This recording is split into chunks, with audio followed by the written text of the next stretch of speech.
నా పేరు లక్ష్మి, మాది నర్సరావుపేట పక్కన ఉప్పలపాడని విలేజ్.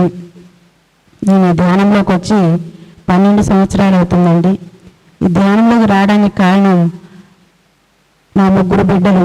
వాళ్ళ 3 కూడా ఇప్పుడు వేరే లోకాల్లో విహరిస్తూ ఉన్నారు.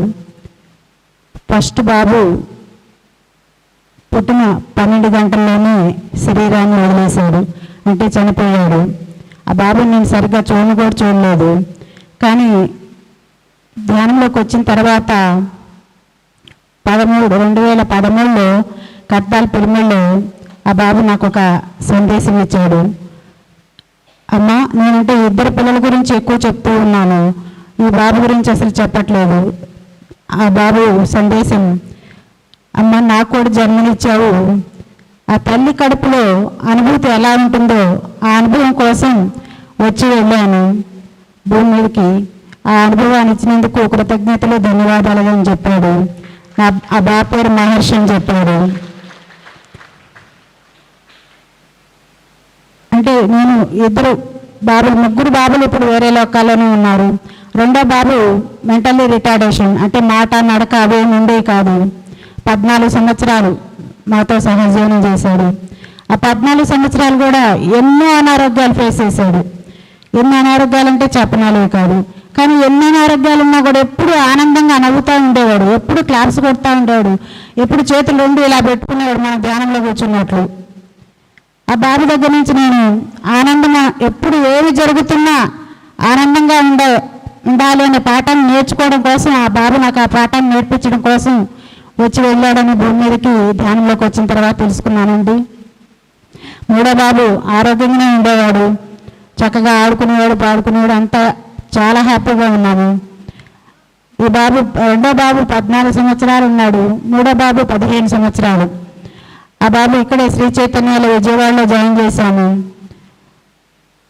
మా వారు తీసుకొని విజయవాడ వెళ్తూ ఉంటే కారులో పడుకున్నట్లే కారు యాక్సిడెంట్ అయ్యి ఆ బాబు కూడా చనిపోయాడు. ఇప్పుడు 3 కూడా వేరే లోకాల్లో ఉన్నారు. ఆ బాబు చనిపోయిన తర్వాత నేను పూర్తిగా డిప్రెషన్లోకి వెళ్ళిపోయాను. ఇక మన జీవితం అంతా వాళ్ళే అనుకుంటాం కదా, పిల్లలు. ఇంక పూర్తిగా నాకు ఇంకెందుకు ఈ జీవితం వేస్ట్ అనిపించింది, ఎందుకు ఎవరి కోసం బ్రతకాలనిపించింది, చనిపోదామనుకున్నాను. మా వారు కొంతగా అంటే మా అత్తయ్య మా మామయ్య ఉన్నారు, అంటే మా వారు కూడా 14 సంవత్సరాలు పుట్టారు మా అత్తయ్యకి. వాళ్ళు వెళ్ళిపోయిన తర్వాత మనం కూడా వెళ్ళిపోదాంలే అన్నారు. ఆ తర్వాత ఇంకా అవును కదా, నిజమే కదా, నేను పడే బాధ వాళ్ళు కూడా పడకూడదు అనుకున్నాము. ఇంకా చీరాల వచ్చాము. చీరాల శ్రీనివాస్ మాస్టారు ధ్యానం చెప్తాను, మేడం గారు బాగా డిప్రెషన్లో ఉన్నారంట అని చెప్పారు. ధ్యానం వద్దు, ఏమొద్దు, ఎవరి కోసం చేయాలి, ఎన్నో పూజలు చేశాను, ఎన్నో వ్రతాలు చేశాను, ఎన్నో మొక్కులు మొక్కాను. ఇంకా వాళ్ళే లేనప్పుడు ధ్యానం ఎవరి కోసం చేయాలి, నేను చేయనన్నానండి. అంటే మనం అంతా సర్వస్వం మన పిల్లల కోసమే చేస్తుంటాం కదా, మన కోసం అసలేమీ చేసుకోము. ఆ తర్వాత ఇంకా మళ్ళా వచ్చారు శ్రీనివాస్ సారు.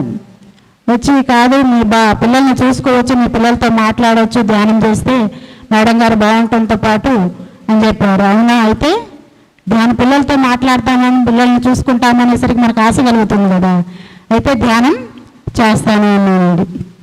అలా శ్రీనివాస్ సారు ఒక వారం రోజులు మా ఇంటికి వచ్చారండి. వారం రోజులు కూర్చోబెట్టారు ధ్యానంలో. ఆ సార్కి నా ఆత్మపూర్వకంగా కృతజ్ఞతలు, ధన్యవాదాలు చెప్తున్నానండి. ఎందుకంటే నాకు ధ్యానాన్ని పరిచయం చేసింది ఫస్ట్ చీరాల శ్రీనివాస్ మాస్టరే. ఇంకా తర్వాత ఎక్కడ ధ్యానం క్లాసులు ఉంటే అక్కడికి వెళ్ళిపోవటం, ఎక్కడ పత్రిసారా వస్తుంటే అక్కడికి వెళ్ళిపోవటం. అంతకుముందు బుక్సే ఎక్కువగా చదివేదాన్ని కాదు, ఎక్కడ బుక్స్ కనపడితే అక్కడ బుక్ కొనుక్కోవడం, షెల్ఫ్ నిండా బుక్కులు నింపేసుకోవడం, చదువుకోవటం. ఆత్మానం, మరణం లేని మీరు, ఇలా ఒక్కొక్క బుక్ చదువుతూ ఉండటం. ఇంకా అయితే ధ్యానం అయితే చేస్తున్నాను, కొంచెం మార్పు అయితే వస్తుంది, బుక్స్ అయితే చదువుతున్నాను, ధ్యాన ప్రచారం మాత్రం మొదలుపెట్టలేదు. ఒకసారి బెంగళూరులో పత్రిసార్ గారు మహాపరిసత్యాలు అనే బుక్ ఇచ్చారండి. బుక్ ఇస్తే దాని వెనకాల రాసింది, మనం జీవించి ఉన్నాము అంటే ఏదో ఒక కారణం ఉంటుందని రాసిందండి. ఇంకా అప్పటికి నాకు ఎందుకు జీవించి ఉన్నానో నాకైతే తెలియదు. అప్పుడు ఆ రోజు మరుసటి రోజు పొద్దున్నే ధ్యానం అయిపోయిన తర్వాత సారు మన జీవితం ఎలా ఉండాలి, దుఃఖిస్తుండే జీవితం జీవితమే కాదు, భయపడుతూ ఉండే జీవితం జీవితమే కాదు అని చెప్తున్నారు. అప్పుడు నాకు భయం అనమాట. శ్రీనివాస్ మాస్టర్ వాళ్ళు ధ్యానం చెప్పండి మేడం అని చెప్తే నాకు భయం. అమ్మో పిల్లలు లేరంటే వీడికి దుఃఖం లేదంట, భయం లేదంట అంటే మనకు భయంగా ఉంటుంది కదా. నలుగురు 4 రకాలుగా అంటారు, నేను చెప్పలేను మాస్టర్ అని చెప్పేదాన్ని. ఎప్పుడైతే సార్ ఆ సందేశం చెప్పారో నాలో ఉన్న భయము, నాలో ఉన్న దుఃఖము అలా వెళ్ళిపోయిందండి. దాంతోపాటు ఇంకా ఆ రోజే శ్రీనివాస్ మాస్టర్ చెప్పాను, ఈ రోజు నుంచి వచ్చిన అనుభవాన్ని పంచుకుంటాను మాస్టర్ అని. ఇంకా అప్పటి నుంచి నేను నా ధ్యాన అనుభవం అంటే ఇప్పుడు హాయిగా మనం ధ్యానం చేసుకుంటూ ఉంటే అంత దుఃఖం పోవడానికి మాత్రం 2 years పైన పట్టిందండి. కాస్త సాధన సాధన సాధన సాధన చేయగా నాలో నాకే తెలియకుండా మార్పు. ఎంత మార్పు అంటే ఇది నేనేనా అనిపిస్తుంది. ఈ శరీరంతో 2 జన్మలు తీసుకున్నాను అనిపిస్తుంది. అంతకుముందంతా ఒక లైఫ్, ఇప్పుడంతా బ్రహ్మానందం అనే స్థితిలోకి వెళ్ళిపోయిన లైఫ్ అన్నమాట జీవితం. అలా బ్రహ్మర్షి పత్రిజీ గారు నాతోటి నత్వం సూచితం అర్హసి అంటే దుఃఖించడానికి అర్హత లేనే లేదు అనే బుక్ను రాయించారు. ఆ బుక్ 3 సంవత్సరాలు పట్టింది రాయడానికి. ఆ బుక్ అయిపోయిన తర్వాత సారు ఇంకా నీ పని అయిపోయింది, నువ్వు వెళ్ళిపోవచ్చు అన్నారు. సరే రిలీజ్ చేసిన రోజు వెళ్ళిపోవచ్చు అన్నారు అంటే ఇదేంటి మనకి వెళ్ళిపోవచ్చు నేను అనుకున్నానండి. ఆ రిలీజ్ చేసిన రోజు నాకు సందేశం, బ్రహ్మర్షి పత్రిజీ గారు ప్రేమ ఉండదు అక్కడికి వెళ్ళిపోతే, పత్రిసారి గారి సందేశాలు ఉండవు మనం అక్కడికి వెళ్ళిపోతే ఫ్రూట్ ఉండదు, ధ్యాన ప్రచారంలో పాలు పంచుకునే భాగ్యం ఉండదు, పిరమిడ్స్లో పాలు పంచుకునే భాగ్యం ఉండదు. అక్కడికి వెళ్ళిపోయి ఏం చేయాలి, నేను వెళ్ళను సార్ అని చెప్పేశాను సార్కి. సరే ఉండు అన్నారు సారు. ఇంకా అలా అన్న తర్వాత ఆ బుక్లో మనకి దుఃఖిస్తుండే జీవితం జీవితమే కాదన్నారు రాశారు. అంటే మనం ఏం చేస్తున్నామంటే ఉన్న వాళ్ళ కోసం దుఃఖిస్తానే ఉన్నాం, చనిపోయిన వాళ్ళ కోసం బాధపడతానే ఉన్నాం. ఉన్న వాళ్ళ కోసం మన ఇంట్లో మన కుటుంబం వాళ్ళతో భర్తతోటి ఏదన్నా బాధపడతాం, ఏడుస్తా కూర్చుంటాం. లేకపోతే అత్తమాలతోటి గొడవైనా ఏడుస్తా కూర్చుంటాం, పిల్లలు సరిగా చూడకపోయినా ఏడుస్తా కూర్చుంటాం. ఇక వాళ్ళు ఉన్నా ఏడుస్తాము, వాళ్ళు వెళ్ళిపోయినా కూడా ఏడుస్తుంటాం. కానీ మనం ఇక్కడ ఉన్నప్పుడే వాళ్ళు ఎందుకు జరుగుతుందనే దాన్ని గమనించుకుంటూ వాళ్ళు ఏమంటున్నారు ఎందుకోసం అంటే ఇప్పుడు ధ్యానం చేసామనుకోండి, వాళ్ళు ఏమంటున్నా మనం ఒక సాక్షిలాగా చూడగలిగే స్థితికి వస్తామండి. ఏమి జరుగుతున్నా మన పక్కన మనల్ని కాదు మనకు కాదు అన్నట్ల అంత ఆత్మస్థితికి మనం వెళ్ళిపోతూ ఉంటాం.